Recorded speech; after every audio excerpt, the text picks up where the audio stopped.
I'm Bridget Whitney, 32 years old. 3 years ago, my parents took their entire $500,000 retirement fund and handed it to my sister for her startup.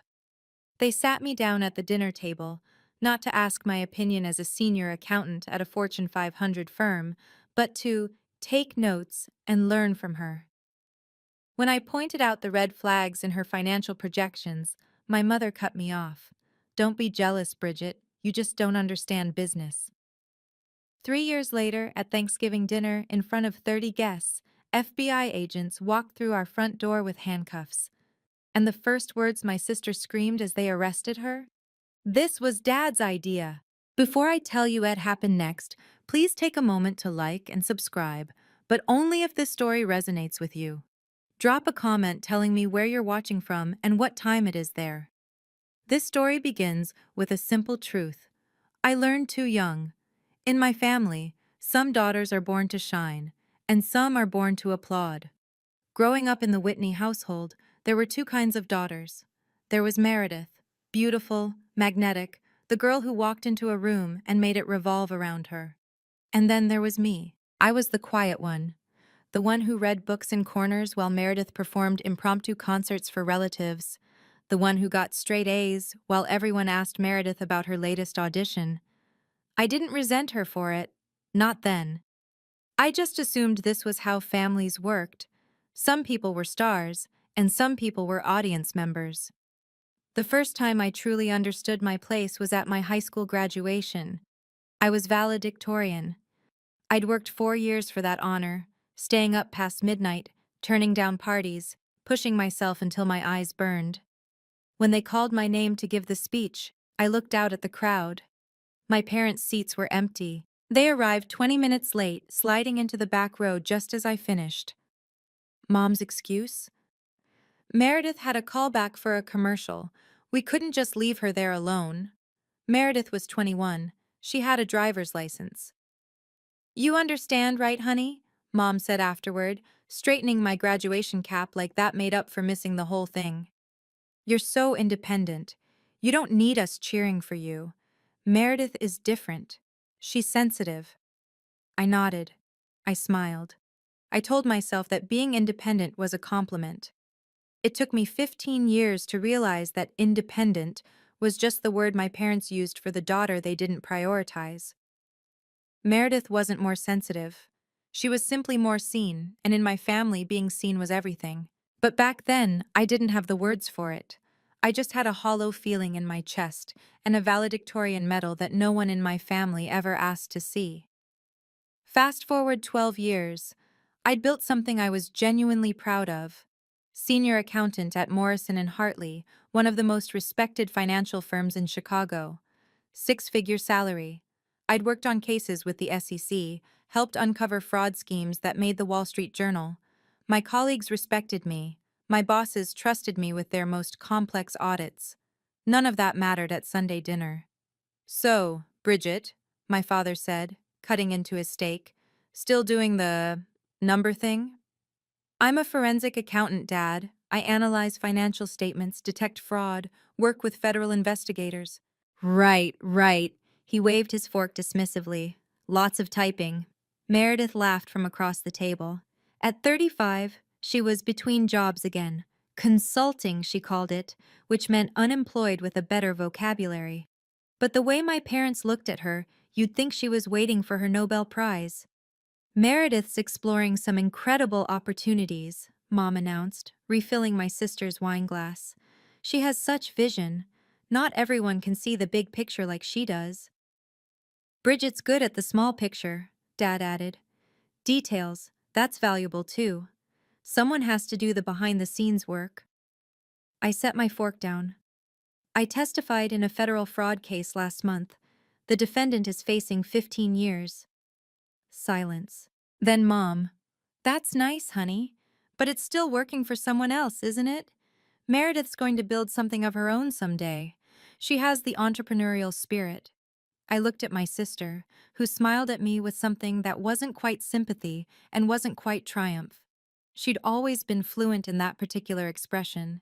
The skill they dismissed, my ability to see what didn't add up, would eventually reveal everything. But they weren't ready for that conversation yet. The call came on a Tuesday evening, 6 months after that dinner. "Family meeting tomorrow night," Mom said. "Meredith has something important to share. Be there at 7.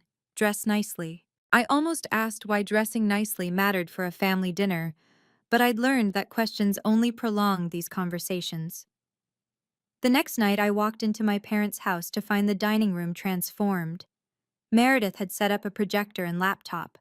A screen displayed her company logo, Nova Tech Solutions, in sleek silver letters.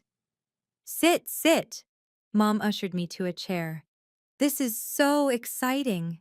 Dad was already seated, practically vibrating with anticipation. I'd never seen him this engaged in anything I'd ever done. Meredith launched into her pitch.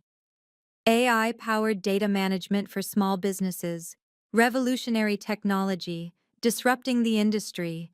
She used every buzzword in the startup playbook. I listened, I watched the slides, and my stomach began to sink. "Our projected first-year revenue is $2 million, Meredith announced proudly. $2 million, with no existing client base, no proven product, no technical co-founder. "And I'm thrilled to announce," she continued, her voice trembling with rehearsed emotion, "that Mom and Dad have agreed to be my first major investors." Mom grabbed Dad's hand. "We're putting in $500,000. The room tilted. "That's," I started, then stopped. "That's your entire retirement savings." "An investment in family," Dad corrected. "Meredith's going to make us all rich." Meredith beamed. "I've already secured interest from angel investors. This is just the beginning." I stared at the projector screen, at numbers that didn't make sense from any angle I could calculate.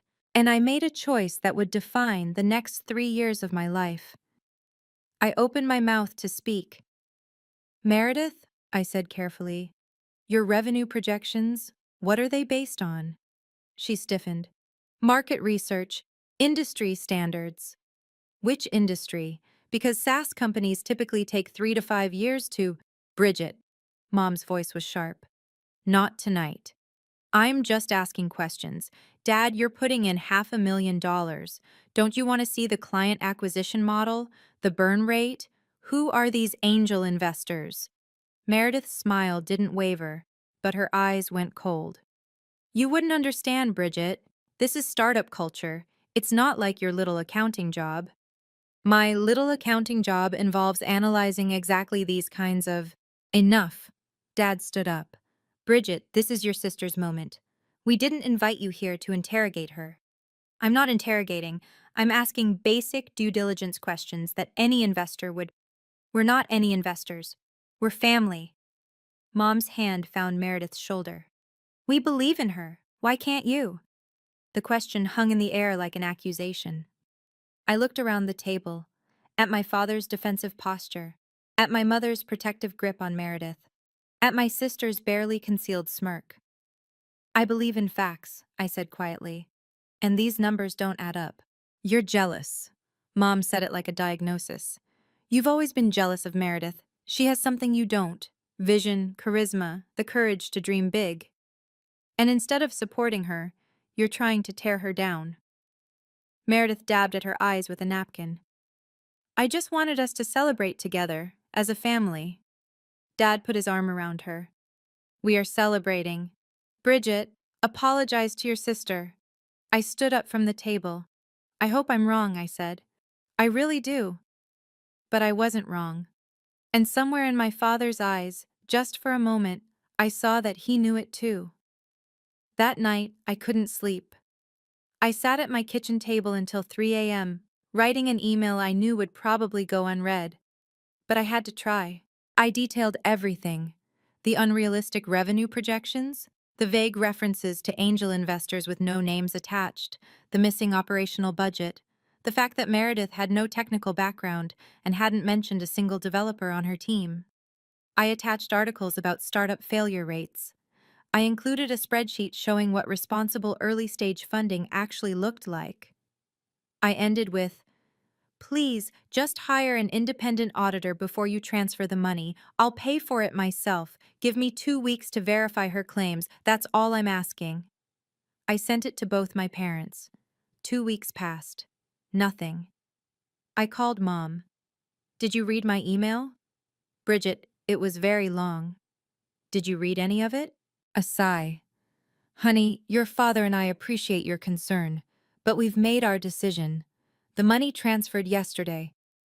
My chest tightened. Yesterday? Meredith needed it for a time-sensitive opportunity. Some big client meeting. You know how business works. You have to move fast. No, I knew exactly how this worked. And this wasn't business. This was a disaster in slow motion. Mom, please, just promise me you'll keep records. Get everything in writing. If anything seems off. Good night, Bridget. The line went dead. I sat there in the dark, phone still pressed to my ear, listening to silence. Then I did something I'd never done before. I created a folder on my computer labeled Novatech. I saved the email there, not to say I told you so later, not to build a case. I saved it because I needed proof, for myself, that I had tried, that I wasn't crazy for seeing what I saw. 1 year later, I almost believed I'd been wrong. Mom's birthday party. Meredith pulled up in a gleaming white BMW, designer sunglasses perched on her head, looking like she'd stepped out of a magazine. Company car, she announced to the gathering relatives, running her hand along the hood. Well, technically a lease, but Novatech covers it. Aunt Margaret nearly sprained something rushing over to congratulate her. Meredith, you're doing so well. Your parents must be so proud. We are, Dad said, puffing up like he'd invented the internet himself. I always knew she had it in her. I stood by the punch bowl, watching the performance. Because that's what it was. A performance. I'd worked with enough companies to recognize the signs. The car was leased, not owned. Meredith's assistant was actually a freelancer she'd hired for the day. The office space she'd shown in Instagram photos? A co-working space rented by the hour. But everyone was buying it. Hook, line, and sinker. Bridget! Aunt Margaret cornered me by the appetizers. Still doing taxes? Forensic accounting. That's nice. You should ask Meredith for some career advice. She really knows how to play the game. I bit my tongue so hard I tasted copper. Later, I overheard Mom in the kitchen. Meredith needs another $50,000 just to bridge a cash flow gap, completely normal in startups. Another 50? That was Dad, sounding less certain than usual. Richard, don't you dare doubt her now. She's so close to making it big. I left the party early, claiming a headache. It wasn't entirely a lie. In the car, I added a new note to my Novatech folder. Additional investment, $50K. Source, parents' savings. 0 documentation requested. The dominoes were lining up. I just couldn't see how they'd fall. Meredith found me in the backyard, away from the party noise. Why do you always look like someone died? I turned. She was backlit by the string lights Mom had hung, champagne glass in hand, every inch the successful entrepreneur. Nice car, I said. What's the lease payment? Her smile flickered. What's that supposed to mean? Nothing. Just curious about your burn rate. My what? How fast you're spending money versus making it. Basic startup metrics. I kept my voice neutral. You raised another $50,000 from Mom and Dad. That's $550 total. What's your monthly revenue? Meredith stepped closer. Why are you doing this? Doing what? Asking questions? Trying to sabotage me. Her whisper turned venomous. You've always been jealous, since we were kids. You couldn't stand that I was the pretty one, the talented one, the one everyone actually liked. I'm not jealous, Meredith. I'm concerned. About what? About where the money is actually going. For a split second, something shifted in her expression. Fear, real fear. Then it was gone. Then, stay out of my business, Bridget. She jabbed a finger at my chest. You have no idea what I'm capable of. That's what worries me. We stood there, sisters who'd never really been friends, the distance between us measured in more than feet. You know what your problem is? Meredith's voice dripped with disdain. You're small. You think small. You'll spend your whole life checking other people's work because you don't have the guts to create anything yourself. She drained her champagne and walked away. I watched her go, noting the slight tremor in her hands. Confident people don't tremble. Guilty people do.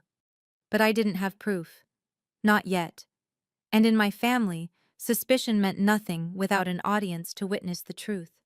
Driving home that night, I made a decision. I pulled over on a quiet street, engine idling, and had an honest conversation with myself. What were my options? Keep pushing, keep warning, keep being dismissed as the jealous little sister? I'd sent the email. I'd asked the questions. I'd done everything short of hiring a private investigator, and even then, what crime could I prove? Bad business decisions aren't illegal. Lying to your parents about your success isn't fraud. The hard truth was, my parents were adults. They'd made their choice. And every time I tried to intervene, I became the villain in their story. I thought about what my grandfather used to say. Harold Whitney, Dad's father, the only person in my family who'd ever really seen me. Bridget, some lessons can't be taught. They have to be lived. Your job isn't to save people from themselves. Your job is to make sure you're not standing in the blast zone when they finally learn. He'd been dead 4 years now. I missed him every day. I picked up my phone and called my father. Bridget, it's late. I know. I just wanted to say, if Meredith needs more money, don't ask me. I won't be participating. Silence. I'm not saying this to be cruel, I continued. I love you. I love Mom, but I can't co-sign something I don't believe in. You never did have family spirit, his voice was ice. Family spirit isn't blind loyalty, Dad. It's honesty, even when it's uncomfortable. Good night, Bridget. He hung up. I sat there in my car, in the dark, and let myself feel the full weight of it. I wasn't leaving my family. I was just refusing to drown with them. Sometimes that's the bravest thing you can do. The silence started slowly. First, I wasn't invited to Sunday dinners. Mom's tired, Dad texted. We're keeping it small. But Meredith's Instagram showed the whole family gathered around the dining table. Then the group text stopped including me. I'd see photos of family outings on Facebook, beach trips, restaurant dinners, a weekend at some fancy resort, all featuring everyone except me. 3 months in, I received my first communication from my mother in weeks. A Venmo request for $47.83. The memo? Instant pot I bought. You can pay me back whenever. No, how are you? No, we miss you. Just a payment request for a kitchen appliance. I sent the money without comment. The worst part wasn't being excluded, it was the erasure. My mother posted a photo captioned "My beautiful family" with Meredith front and center, Mom and Dad beaming beside her.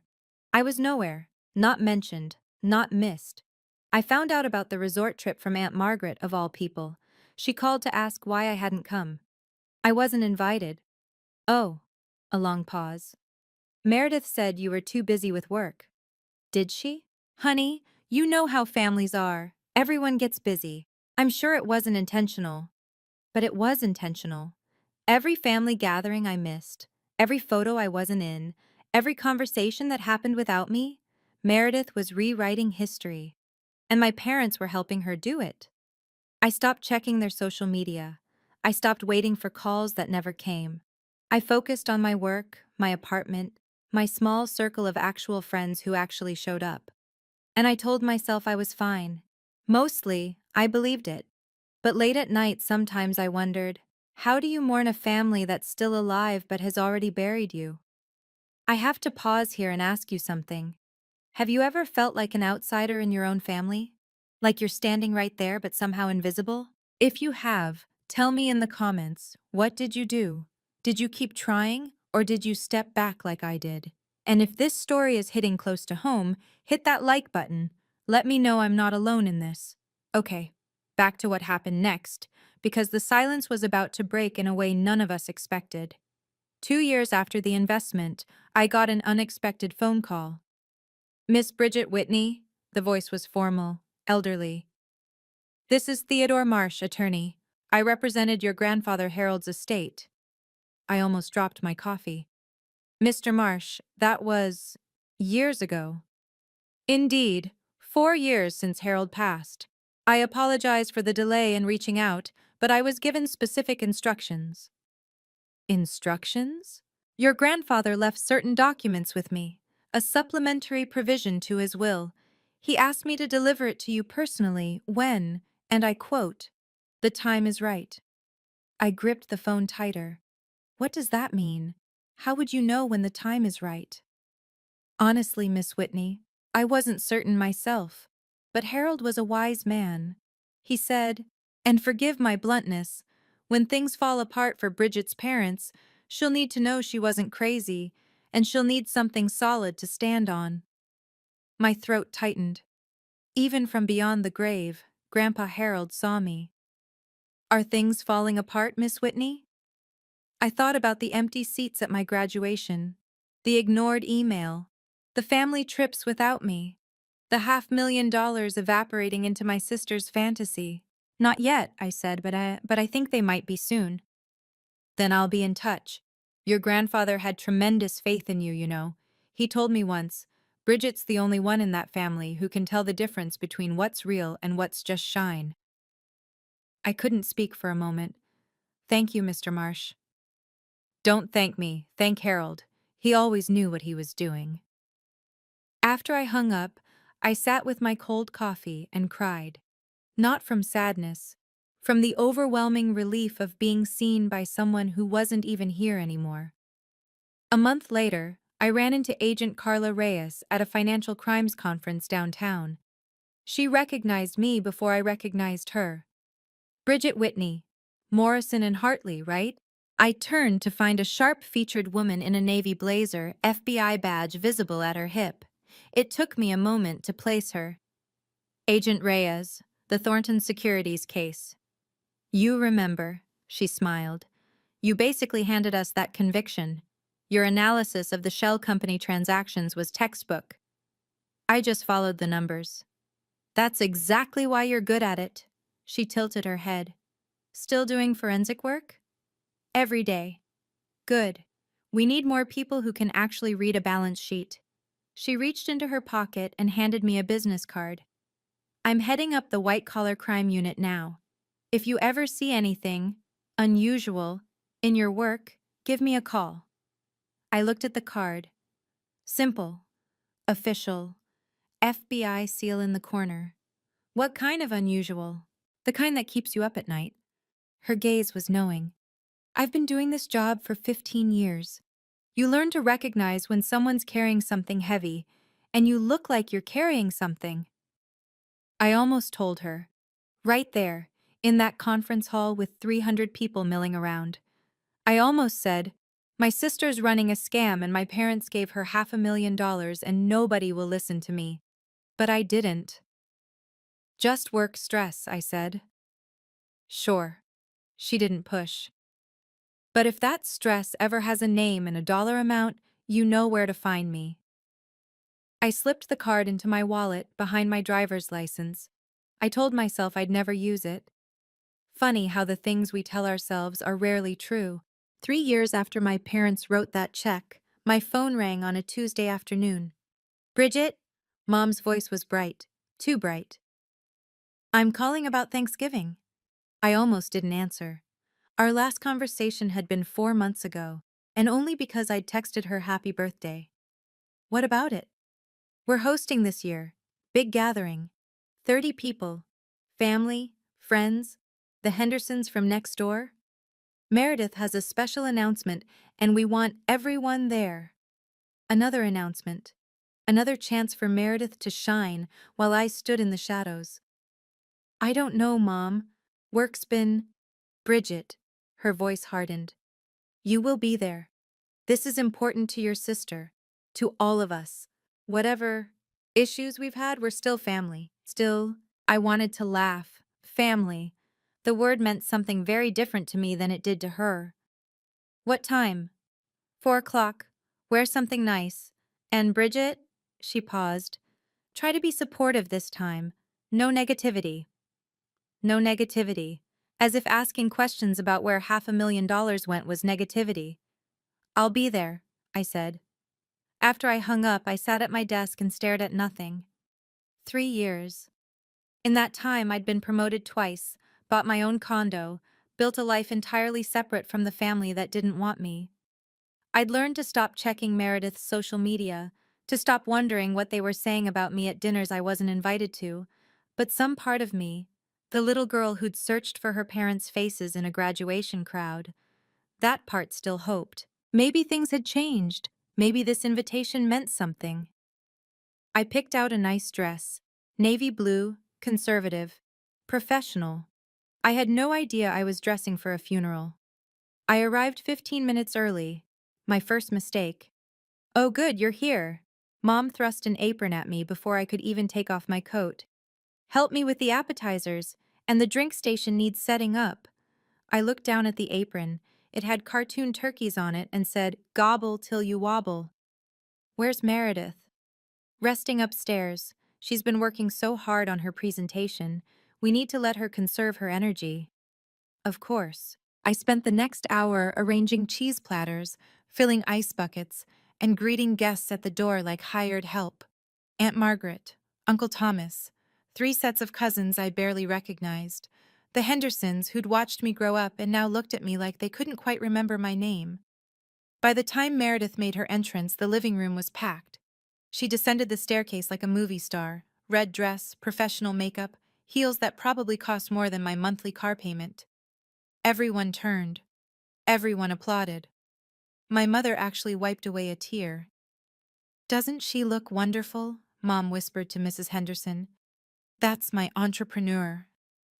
I stood by the punch bowl in my navy dress and turkey apron, pitcher of lemonade in hand. Aunt Margaret sidled up to me. "Bridget, still doing... what is it you do?" "Forensic accounting." Right, right. Numbers." She waved dismissively. "You know, you could learn a thing or two from your sister. She's got that spark, that ambition." Across the room, Meredith caught my eye. She raised her champagne glass in my direction with a smile that said exactly what she thought of me. I smiled back. And I made myself a silent promise. Whatever happened tonight, this was the last time I would stand in this room feeling small.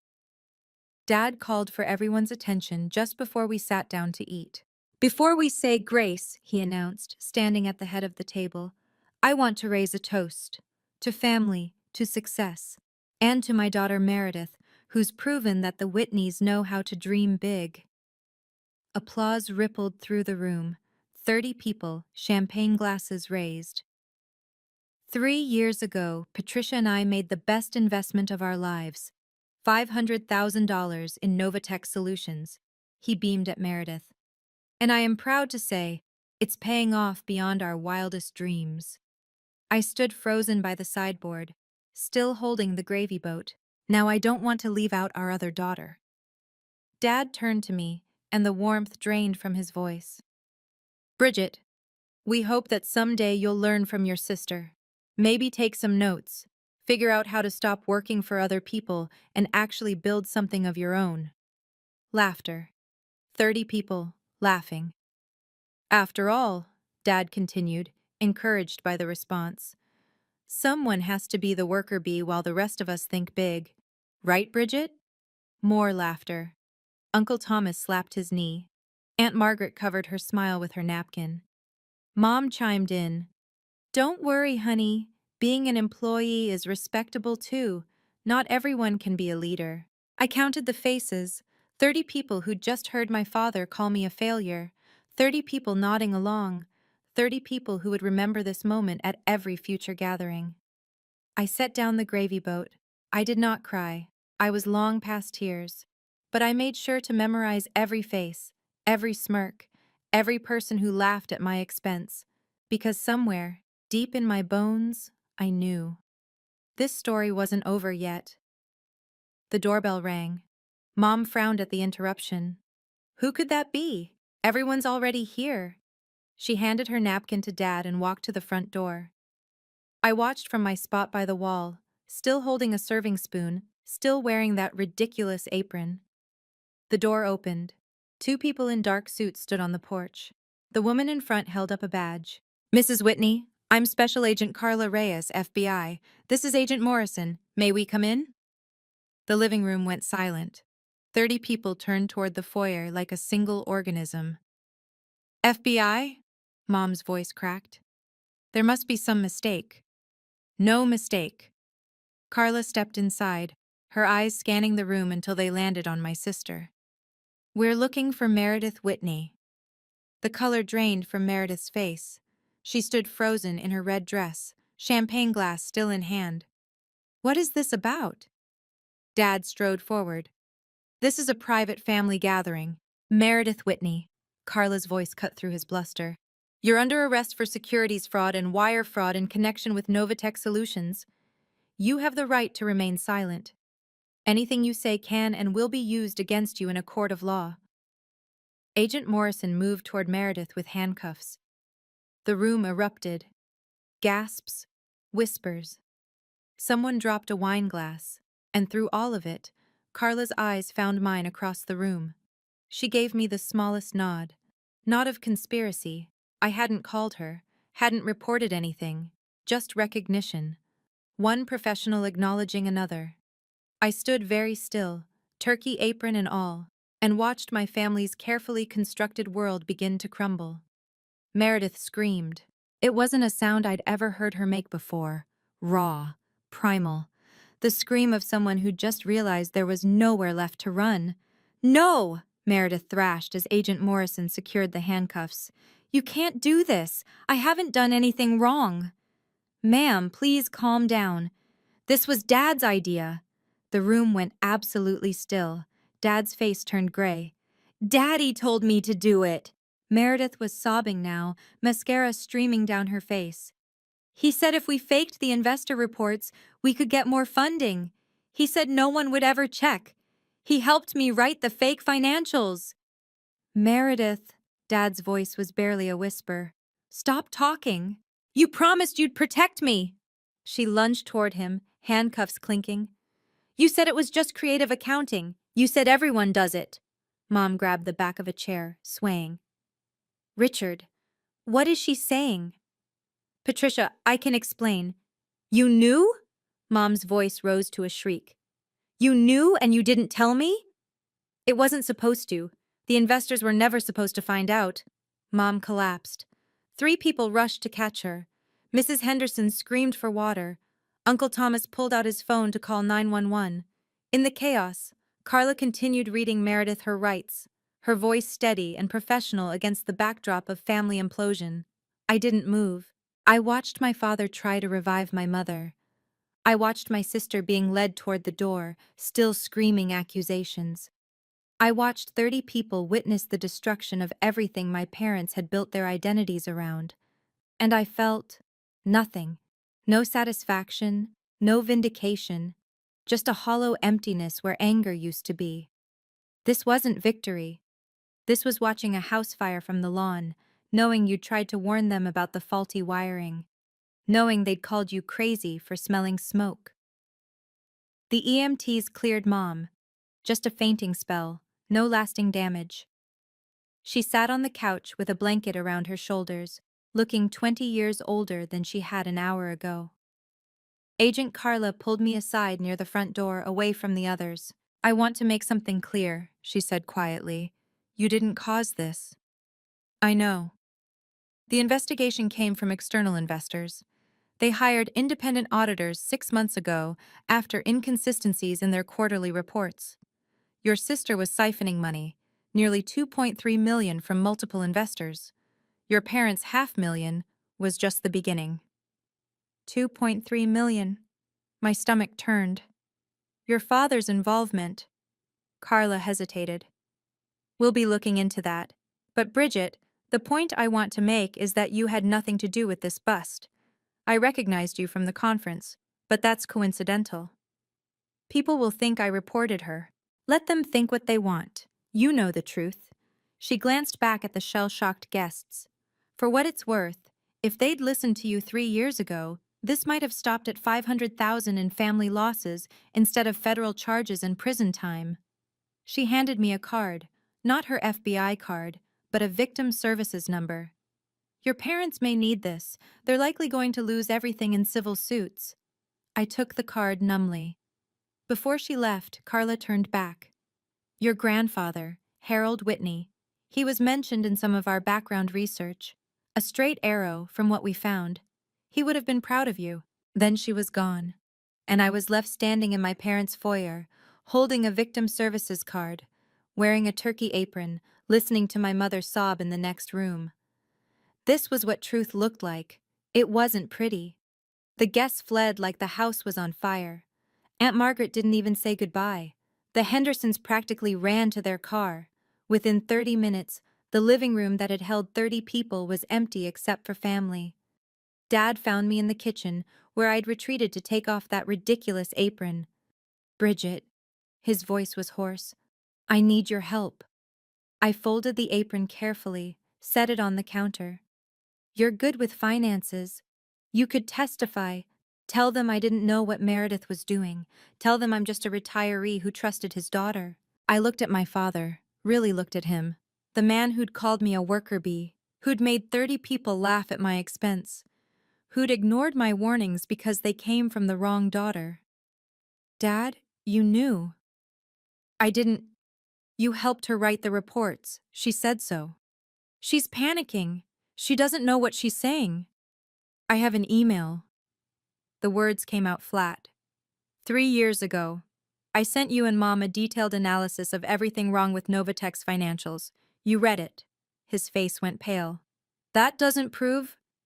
I'm not going to testify against you. I picked up my purse. But I'm not going to lie for you either. This is your family. Yes. I met his eyes. And families don't ask each other to commit perjury. Bridget, please. You taught me to be honest, Dad. Remember? When I was 8 and I lied about breaking the vase? You grounded me for a month because Whitney's tell the truth. He had no answer for that. Whitney's tell the truth, I repeated. Or at least, one of them does. I walked past him through the living room where my mother sat crying and out the front door. I didn't look back. I was almost to my car when I heard footsteps behind me. Bridget, wait! Aunt Margaret stood on the driveway, arms wrapped around herself against the November cold. She looked smaller than I'd ever seen her. I wanted to say, she faltered, I'm sorry. I stopped, keys in hand. For what exactly? For everything. For not seeing. She took a shaky breath. For laughing when when he said those things about you. You did more than laugh, Aunt Margaret. You told me to learn from Meredith, multiple times, over multiple years. I know. Tears spilled down her cheeks. I was wrong. We all were. I studied her face, searching for sincerity. Finding it, but finding something else too. The kind of regret that only comes when consequences finally arrive. You didn't apologize because you realized you were wrong, I said slowly. You apologized because you finally saw that Meredith wasn't who you thought she was. She flinched. Bridget, that's not... It's okay. I unlocked my car. I'm not saying that to be cruel. I'm saying it because I spent years trying to make people see what was right in front of them, and no one listened. So forgive me if I don't jump up and down because you're sorry now that the FBI showed up. What can I do? To make it right? I thought about it. Next time someone in this family is being dismissed, overlooked, laughed at, speak up before the disaster, not after. I got in my car. Bridget, Margaret called as I started the engine. For what it's worth, your grandfather always said you were the one who'd land on your feet. I pulled out of the driveway without responding, but I held those words with me, all the way home. Grandpa Harold, still looking out for me. Let me pause here for a second. If Aunt Margaret came to you with that apology, would you forgive her? Or would you feel like it was too little too late? I genuinely want to know. Drop your answer in the comments. And while you're thinking about it, if this story is making you feel something, hit that like button. It helps more than you know. Now let me tell you what happened in the weeks that followed. 3 days after Thanksgiving, Theodore Marsh called again. Miss Whitney, I believe the time has come. His office was exactly what you'd expect from a 70-year-old estate attorney: dark wood, leather chairs, walls lined with law books that probably hadn't been opened in decades. He gestured for me to sit. Your grandfather Harold came to me 4 years ago, shortly before he passed. Mr. Marsh opened a manila folder. He added a codicil to his will, a supplement kept separate and confidential. Why separate? Because he didn't want your father to know about it until after everything was settled. Mr. Marsh slid a document across the desk. Harold left you the lake house in Lake Geneva. I stared at the paper. Lake Geneva, Grandpa's cabin, where we'd spent summers fishing and reading and not talking about anything important, just being. I'd assumed it went to Dad with everything else. The property is valued at approximately $800,000, Mr. Marsh continued. It's been maintained by a property management company, paid through a separate trust Harold established. All yours, free and clear. My hands trembled as I picked up the document. There's a letter as well. Mr. Marsh handed me an envelope with my name in Grandpa's shaky handwriting. I opened it. Bridget, if you're reading this, things have probably fallen apart the way I always feared they would. I'm sorry I couldn't do more while I was alive. Your father is my son, but that doesn't make me blind to his faults. You were always the one who saw things clearly. This house is yours because you'll take care of it the way it deserves, the way I always knew you'd take care of yourself. I see you, sweetheart. I always did. Grandpa Harold. I cried in Theodore Marsh's office for 20 minutes. He handed me tissues and said nothing. Some silences are the kindest thing. Word travels fast in families, even broken ones. 2 weeks later, my mother called. Dad left you the lake house? No hello. No how are you.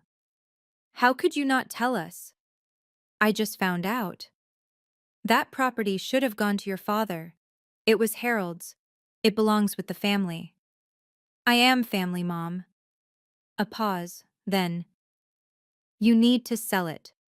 The proceeds should be split. Meredith's legal fees. No. Bridget, you don't understand. Your sister is facing federal charges. Your father might be indicted. We've had to hire lawyers. The investors are filing civil suits. We could lose everything. And I'm sorry about that. Genuinely. But I'm not selling Grandpa's house to pay for consequences I warned you about 3 years ago. You're being selfish. I laughed. It came out bitter. Selfish. When you and Dad took your retirement money and gave it to Meredith without even asking my professional opinion, that wasn't selfish? That was an investment. That was favoritism, Mom, dressed up in business language. You bet everything on the wrong daughter, and now you want the right daughter to bail you out. Silence. I love you, I said, and meant it. But love doesn't mean I set myself on fire to keep you warm. Grandpa left me that house because he trusted me. I won't betray that trust. Your grandfather would be ashamed of you. No, my voice was steady. He's the only one who wouldn't be. I hung up. Then I blocked her number. Not forever. Just until I could breathe again. I drove to Lake Geneva that weekend, walked through the empty house, touched the wooden beams Grandpa had installed himself, and I let myself feel, for the first time in years, like I belonged somewhere. I unblocked my mother after a week. Some conversations need to happen face to face. We met at a coffee shop. Neutral ground. Dad came too, looking 10 years older than he had at Thanksgiving. Mom's hands shook when she lifted her cup. Before you say anything, I started, I want to be clear about something. I'm not here to fight. I'm here to set boundaries. Boundaries. Dad said the word like it was foreign. Yes, here's where I stand. I pulled out a sheet of paper. I'd written it down because I knew I'd lose my nerve otherwise. I love you both. I'm not cutting you out of my life, but I will not provide any financial support for Meredith's legal defense or restitution payments.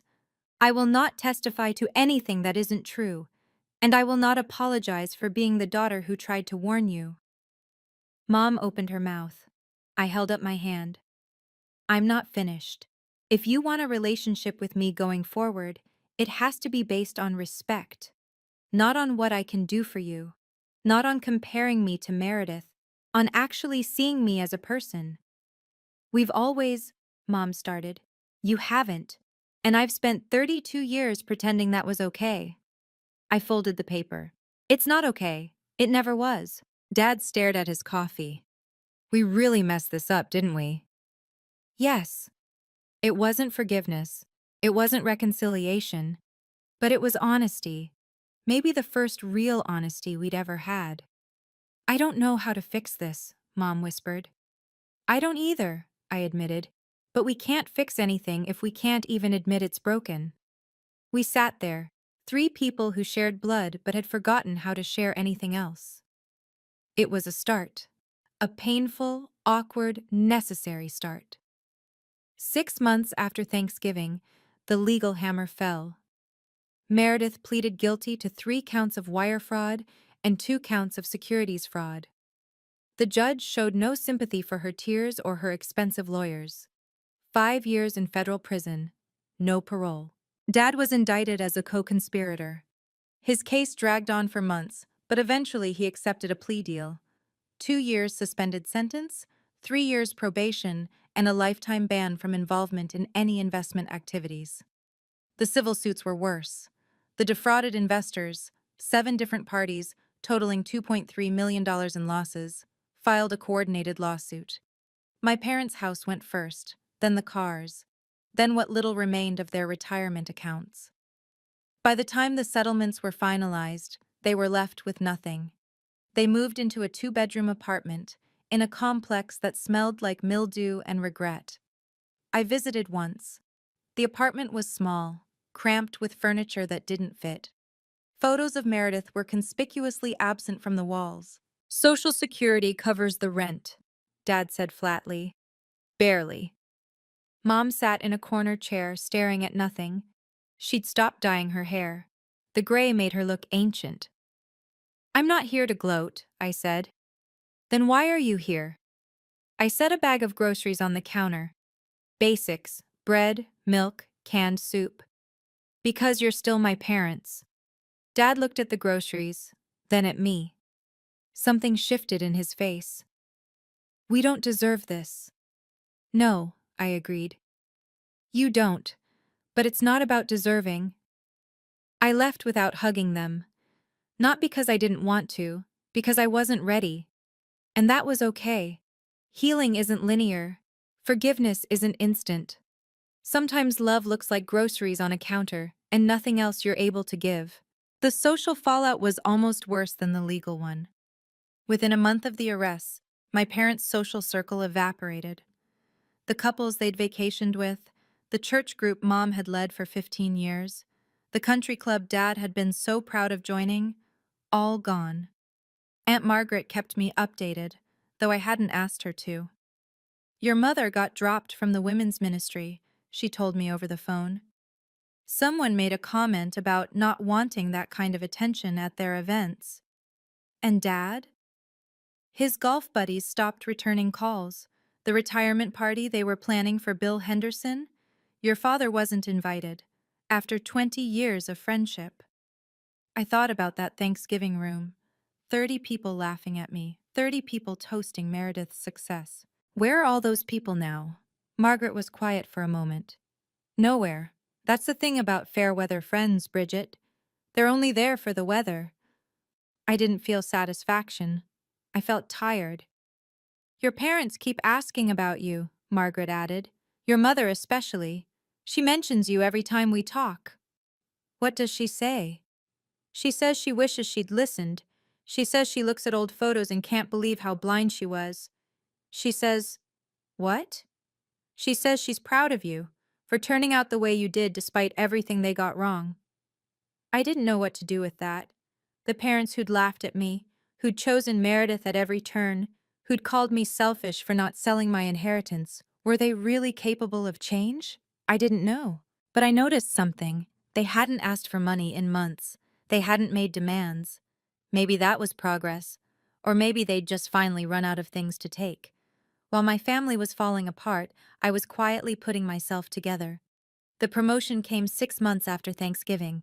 Director of Forensic Accounting, corner office, team of 8 analysts reporting to me. A salary that made me blink when I saw the offer letter. My boss shook my hand at the announcement. "You've earned this, Bridget. We need more people with your integrity." Integrity. The thing my family had called stubbornness, jealousy, lack of team spirit. I started spending weekends at the lake house. I hired someone to update the plumbing, repaint the bedrooms, restore the dock where Grandpa and I used to fish. I created a reading nook in the corner with the best light and named it Harold's Corner. And I started therapy. It wasn't easy. Nothing worth doing ever is. But sitting in Dr. Patterson's office every Tuesday, unpacking decades of feeling invisible, learning to recognize my own worth, it changed something fundamental in me. "You spent 30 years seeking validation from people who weren't capable of giving it," Dr. Patterson said once. "That's not a character flaw. That's survival. But you're not just surviving anymore." She was right. I was building. In the spring, I met someone, James, a carpenter of all things. Grandpa would have loved the irony. He was quiet, steady, the kind of man who showed up when he said he would and meant what he said. Our third date, he asked why I seemed surprised that he called when he promised to. "I'm just not used to people keeping their word," I admitted. He reached across the table and took my hand. "Then let me get you used to it." No grand gestures, no dramatic promises, just presence, consistency, the things I'd been starving for my whole life. One year after Thanksgiving, my phone buzzed with a text from an unblocked number. "Mom, can you call me when you have a moment? I don't need anything, I just want to talk." I stared at that message for 2 hours before responding. The call was awkward. Long silences, false starts. But something was different. "I'm not calling to ask for money," Mom said first thing.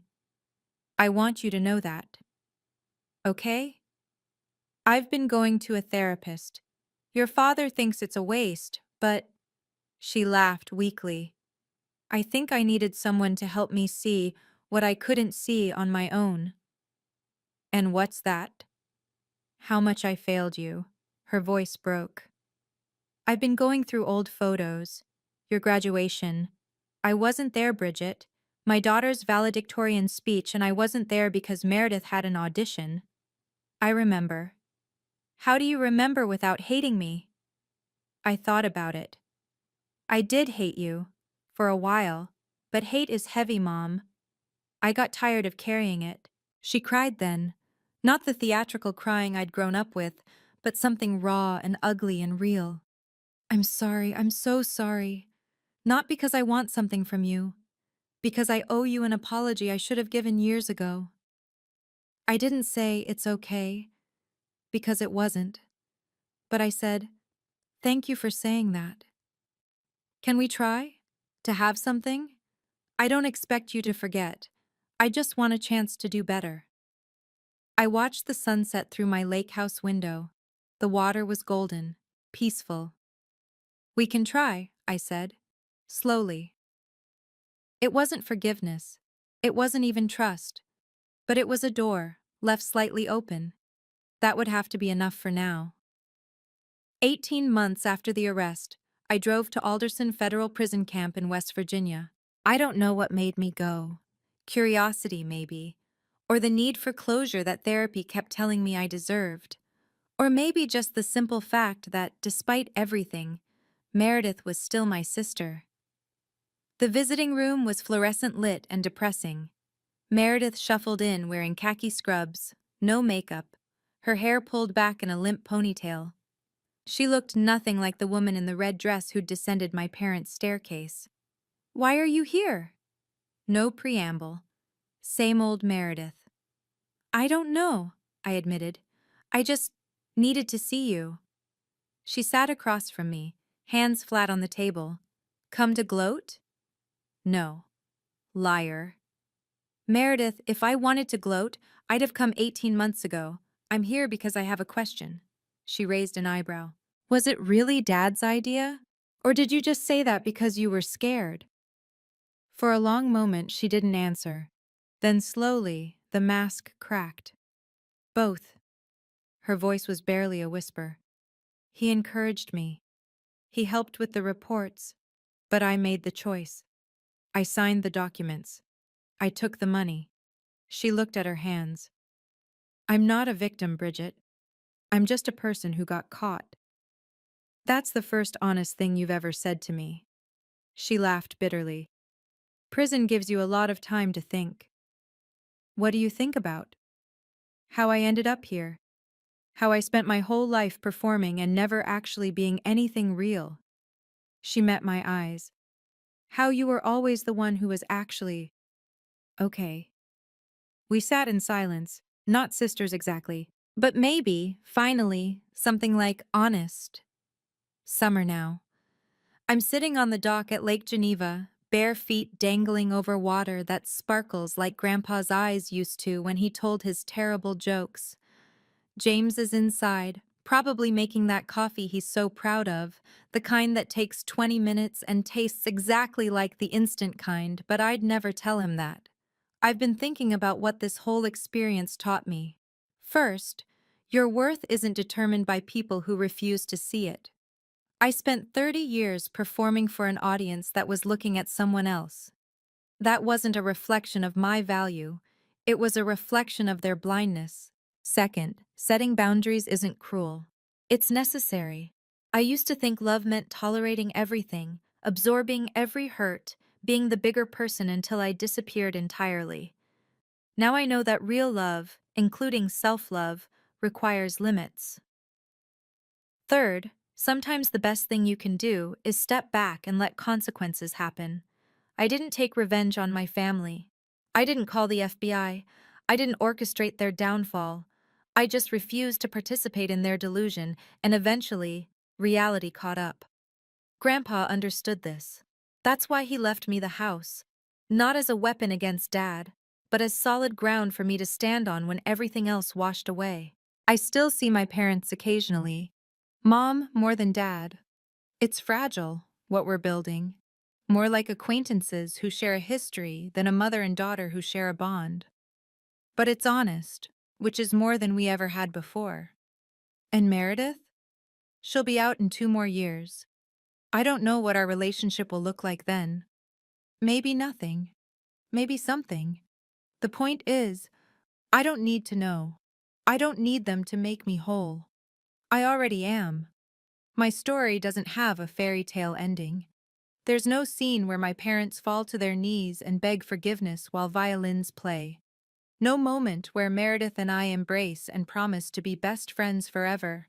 No perfect family photo where everyone's smiling and the past is magically erased. Real life doesn't work that way. But here's what I do have. I have a career I'm proud of, built on skills that people used to mock. I have a house filled with memories of the one person who always saw me clearly. I have a partner who keeps his promises and doesn't understand why that's remarkable. I have peace. My boundaries look like this now. I love my family from a distance. I show up when I can, help when it doesn't harm me, and protect my peace above all else. I don't hate them. Hate takes too much energy. But I also don't pretend anymore that their approval means anything. The people who laughed at me that Thanksgiving, they've mostly faded away. Some have reached out with awkward apologies. I accept the apologies and decline the dinner invitations. If you're watching this and seeing yourself in any part of my story, the overlooked sibling, the dismissed expert, the family scapegoat, the person screaming truth into a void of deaf ears, I want you to know something. You are not crazy. You are not jealous. You are not too sensitive. You are seeing clearly in a room full of people who've chosen blindness. And eventually, the light catches up. So that's my story. Thank you for listening to all of it. Now I want to hear yours. Drop a comment below. Tell me about a time when you finally stopped shrinking and started standing tall. I'll read every single one. If this story resonated with you, if it made you feel seen, or angry, or hopeful, please hit that like button and subscribe. It genuinely helps more than you know. And turn on notifications so you don't miss the next story. There are more just like this one in the description below. Stories about family, boundaries, and finding your worth. Until next time, protect your peace. You've earned it. See you in the next one.